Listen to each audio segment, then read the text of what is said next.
අරය 2 metre වන වෘත්තයක නියත ප්‍රවේගයෙන් ගමන් කරන අංශුවක් ප්‍රමණ ආවර්ත කාලය තප්පර 2යි.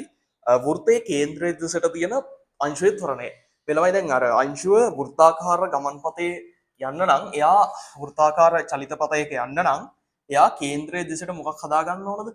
කේන්ද්‍රාභිසාරී බලයක් තියෙනවානේ. කේන්ද්‍රාභිසාරී බලයක් හදා ගන්න ඕනේ. එහෙනම් අනිවාර්යෙන් ඒ කේන්ද්‍රය දෙසට ත්වරණයක් තියෙනවා. හරිද? මෙන්න මේ ත්වරණයට කියන්නේ මොන ත්වරණයද? කේන්ද්‍රාභිසාරී ත්වරණය. දැන් මෙයා වෘත්තාකාර ගමන් පතයක යද්දි කේන්ද්‍රය දෙසට බලයක් තියෙනවා, ත්වරණයක් තියෙනවා.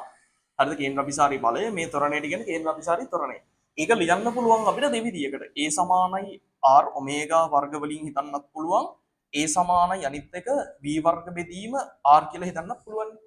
දැන් මෙතන හැබැයි අපිට දීලා තියෙන ඔමේගා නේද? ඔමේගා නෙමෙයි සෝරි ආවර්ත කාලය.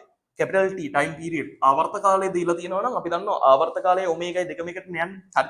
ඒතර T සමානයි මෙන්න මේ සමීකරණ හිතන්න පුළුවන්. T සමානයි මොකද 2යි 5 බෙදීම ඔමේගා නම් ආවර්ත කාලය දීලා තියෙනවා තප්පර 2යි. හරි. ඒතර 2 5 බෙදීම ඔමේගා. ඒතර ඔමේගා එනවා මෙතනින් කීයද 5 අර රෙඩ් ඩෙස් වෙන එකක්. තප්පරයට රේඩියන් 5 ප්‍රමාණයක් කියලා එනවා ඔමේගා. මෙයා කරගෙන ඔමේගා දීලා තියෙනවා. ඔමේගායි. හරි. එහෙනම් අපිට ආදේශ කරන්න වෙන්නේ මෙයාද මෙන්න මේකට ආදේශ කරන්න. හරි මොකද මෙතන ඔමේගා හොයාගත්ත හින්දා. හරි. එහෙනම් A සමානයි මේ දෙවිදියෙන් මේකට ආදේශ කරන්න පුළුවන්. අරය දීලා තියෙනවා මීටර් 2යි වැඩි කිරීම මෙතන ඔමේගා වර්ගය. ඒ කියන්නේ 5 වර්ගය. එහෙනම් A සමානයි 2 5 වර්ග හරිද රෙඩ් ඩිස් මේ සෝරි කෝණ මොකද්ද? කේන්ද්‍රාභිසාරී ත්වරණයන් ms ඍණ 2. හරිද? උත්තරේ අංක 4. මේ සමීකරණ දෙකෙන් ඔමේගා තමයි සෙට් වෙන්නේ. මොකද මේ r ඔමේගා වර්ගය කියන එක තමයි සෙට් වෙන්නේ ආවර්ත කාලය දීලා තියෙන හින්දා.